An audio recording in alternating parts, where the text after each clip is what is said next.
Hello guys, welcome back to Cheryl PH. For today's video ituturo ko sa inyo ang tatlong Facebook apps tips and tricks. Una, open natin ang Facebook then, punta ka lang sa news feeds mo.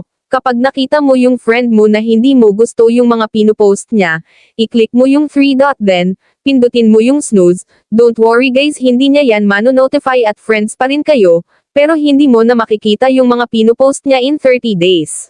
Tapos pangalawa ang data saver. Pindutin ang 3 lines sa taas, tapos punta ka sa menu ng Facebook app, then i-click ang settings tapos pindutin ang media, and then i-turn on itong data saver. Mababawasan lang ng konti yung video quality pero makakatipid ka naman ng internet data, lalo na kung mahilig ka manood ng video sa Facebook.